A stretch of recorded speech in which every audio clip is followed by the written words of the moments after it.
Former WWE Chairman Vince McMahon was involved in a car crash just hours before Hulk Hogan's passing was announced. He's been issued a misdemeanor summons for reckless driving. We'll let you know all the details on that. We have the ratings for Saturday's edition of AEW Collision on TNT. There was a Sopranos-esque cliffhanger last night on NXT involving Tony D'Angelo. Ethan Page defeats Santino Marella to retain the NXT North American Championship. The match did feature, though, several Joe Hendry teasers during the match itself. NXT provides injury updates on Ricky Saints and Jordan Grace. Tavon Heights earns his freedom from Charlie Dempsey last night on NXT. SmackDown superstar Nia Jax makes a surprise appearance on the show. Tatum Paxley will be challenging for the Women's North American Championship on next week's episode of NXT. Jelly Roll actually was at NXT last night ahead of his WWE in-ring debut at SummerSlam this weekend. WWE continues to pay tribute to the late Hall of Famer Hulk Hogan during last night's episode of WWE NXT. Several matches are confirmed for next week's edition of the show on the CW. And AJ Styles is hoping to have a TNA match following his return at TNA Slammiversary.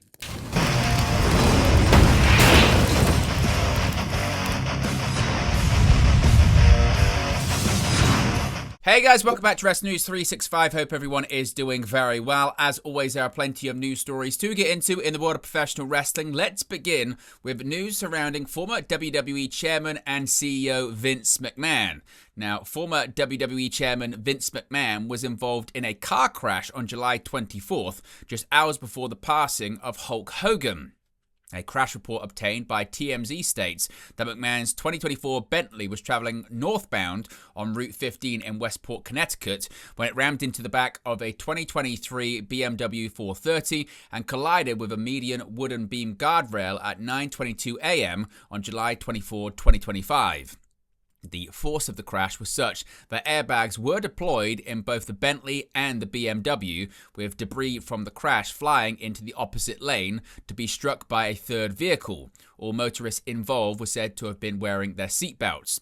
Barbara Duran, the owner of the BMW struck by McMahon, has given her account of the incident on a public post on Facebook saying, quote, "Lucky to have survived a horrific car crash on the way to catch the ferry to Martha's Vineyard last Thursday morning. Both cars totaled. Vince McMahon, former chair of WWE, hit me going 80 to 90 miles per hour as I drove in the right lane of the narrow Merritt Highway built in the 1930s.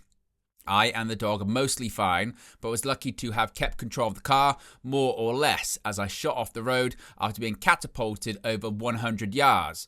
An unmarked state trooper had been following him as he sped in and out of cars down the highway and had just turned his lights on to pull McMahon over, but he was not in time.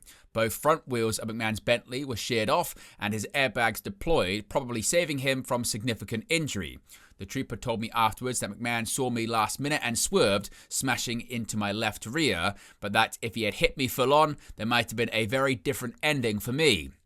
Amazing that no other cars were hit and that I got out of the car, hands shaking for a good 20 minutes, but otherwise seemingly unscathed. Stiff neck later, etc., and a full battery of hospital scans and blood work. Time will tell, I'm told." Oddly, Hulk Hogan, who made Miss McMahon's fame and fortune, died about the same time as the accident. Now, the vehicle struck by debris, a Ford Fusion, was driven by a 27-year-old male who may be employed by WWE as their name matches an online profile for a WWE digital content staffer based in Connecticut. State police issued McMahon a misdemeanor summons for violating 2 Connecticut general statutes, reckless driving, and also following too closely, resulting in an accident. He was released on a $500 non-surety bond and is scheduled to appear at Stamford, Connecticut Superior Court on August 26, 2025. Of course, if we get any more details on that, we'll let you know in an upcoming video. Now, let's talk about the ratings for Saturday's episode of AEW Collision on TNT, with Collision not only in its regular time slot, but airing a live show in that slot for the first time since June 21st. One would suspect an impressive performance in the TV ratings. According to the Programming Insider and WrestleNomics, the average viewership figures didn't necessarily reflect that, as the July 26th episode of Collision averaged a total of 327,000 viewers. This is a 6% drop from the 348,000 viewers that tuned in for the taped July 19th episode and 1% below the trailing 4-week average, which currently sits at 329,000 viewers. But as always, none of these figures include who streamed the show live on HBO Max. However, AEW did see a little more luck in the 18 to 49 demographic as Collision posted a 0.08 number, a 33% increase on the previous week, which also brings it back in line with the trailing 4-week average. That is also a 0.08. With limited competition, Collision ended up ranking 4th for the night in its time slot and 5th overall in the primetime cable rankings, with the Banana Ball baseball game between the Savannah Bananas and Texas Tailgaters that aired on ESPN topping the cable charts. For the upcoming episode, AEW Collision will once again have a special Thursday night time slot on July 31st at 8 p.m. Eastern on TNT due to being preempted on the coming weekend and to avoid going head-to-head with Night 1 of WWE SummerSlam, which takes place on August 2nd. Now, NXT last night ended with a very Sopranos-esque cliffhanger. WWE NXT ended with a cliffhanger ending heavily inspired by The Sopranos on Tuesday night. The show from the WWE Performance Center saw Tony D'Angelo defeat his former D'Angelo family stablemates in Channing Stax Lorenzo and Luca Crucifino in a triple threat match. In the final moments of NXT, the show cut to Tony D'Angelo at a restaurant table. As the WWE mobster was about to eat, an unseen figure appeared to D'Angelo's left, and the show cut to black as Tony D looked up. Of course, the ending was reminiscent of the famous, or infamous, depending on how you look at it, ending of The Sopranos, with the show famously cutting to black as the front door opened in a diner where Tony Soprano was eating with his family. Soprano's fate is not confirmed, but the consensus is the show ended just moments before the mobster was killed. WWE's future plans for Tony D'Angelo are unknown, but the cliffhanger could lead to a main roster call-up for D'Angelo, with reports back in April noting that Tony D was under consideration for a move to Raw or SmackDown. Tony D'Angelo debuted on WWE NXT back in October of 2021 as part of the 2.0 rebrand. He is a former NXT North American champion, 2-time NXT Tag Team champion, and 1-time NXT Heritage Cup champion as well. Ethan Page is still the NXT North American champion. Headlining the July 29th installment of NXT on the CW was an NXT North American Championship match. The champion, Ethan Page, put his title on the line against TNA Director of Authority Santino Marella. Marella showed up at NXT in Houston and confronted Page after Page revealed his Canadian-themed version of the North American title. Marella hails from Canada and stated that Page does not represent all Canadians in response to the comments he was making. It was Marella's first singles match in WWE since back in 2014. The conclusion of the match saw Marella lining up Page for the Cobra Strike, but Page placed the referee in front of him. When the referee turned his back, Page poked Marella in the eye, and the referee did not see it. He went on to defeat Marella to retain the bout in his 4th defense of this current reign. Now, the match also did feature some teasers when it comes to former TNA World Champion Joe Hendry. Joe Hendry could be appearing once again on NXT television. Multiple times throughout the night on WWE NXT, Joe Hendry teasers popped up during matches. The teasers appeared during Last Legend vs. Fallon Henley, Tavern Heights vs. Charlie Dempsey, and the aforementioned Ethan Page vs. Santino Marella. Hendry, who is signed to TNA Wrestling, has regularly featured on NXT television, leading up to Slammiversary, where he and Mike Santana challenged Trick Williams for the TNA World Championship in a triple threat match. Hendry previously challenged for the NXT Championship against Ethan Page in 2024 and also appeared at WWE WrestleMania 41 as the mystery opponent for Randy Orton. Hendry lost to Mike Santana on Thursday's episode of TNA Impact. It is currently unknown if and when he'll return to NXT television. Now, NXT have provided some injury updates on 2 NXT superstars during the July 29th episode of WWE NXT. Robert Stone and WWE Evolve GM Stevie Turner approached NXT GM Ava with injury updates for Ricky Saints and Jordan Grace. Stone explained that Ricky Saints suffered some broken ribs and a bruised sternum after his match with Jasper Troy on July 22nd. An exclamation point was added to the match when Jasper Troy drove Ricky Saints through the stage. He did so by hitting a running senton onto a platform, which appeared to collapse further on impact. Saints had just returned from a larynx injury prior to the WWE NXT Great American Bash event. As for Jordan Gray, Stevie Turner said that she would be in a neck brace for a while, but avoided severe spinal injury thanks to the strength of her neck. This follows recent attacks by Blake Monroe, including a DDT on a steel chair. Now, let's move on to the No Quarter Catch crew and yet another member earning their freedom. Tavern Heights is now free of Charlie Dempsey. Tavern Heights earned his freedom by defeating Charlie Dempsey on the July 29th episode of NXT. Unlike their previous match, there was no towel present for Ren Sinclair to throw to the referee to signal that she wanted to stop the match for Heights. As a result, he was able to fight through the pain, counter a butterfly suplex attempt, and pin Dempsey after a belly-to-belly suplex. Tavern Heights did appear to earn the respect of Charlie Dempsey, though. After the match, they shook hands. Dempsey did not do this when Miles Bourne defeated him to gain his freedom from the group. Now, Ren Sinclair is the only one still by the side of the second-generation superstar. It's not known what's next for Charlie Dempsey in NXT. However, he will be competing at the upcoming Bloodsport event over SummerSlam weekend. Nia Jax made a surprise appearance last night on WWE NXT. She made a surprise return to the brand, taking out Lash Legend and helping Fallon Henley pick up the victory.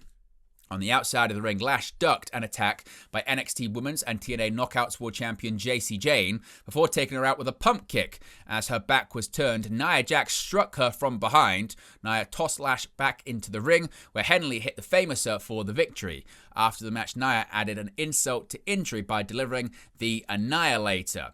Now, Jax began her career in NXT before getting called up to the main roster back in 2016. Her last NXT match took place back in 2021. She's currently a member of the WWE SmackDown roster. Tatum Paxley is getting a big opportunity next week. Tatum Paxley will challenge Sol Ruka for the Women's North American Championship next week on WWE NXT after the Culling's Shawn Spears got her the match following the stable's tag team match victory last week.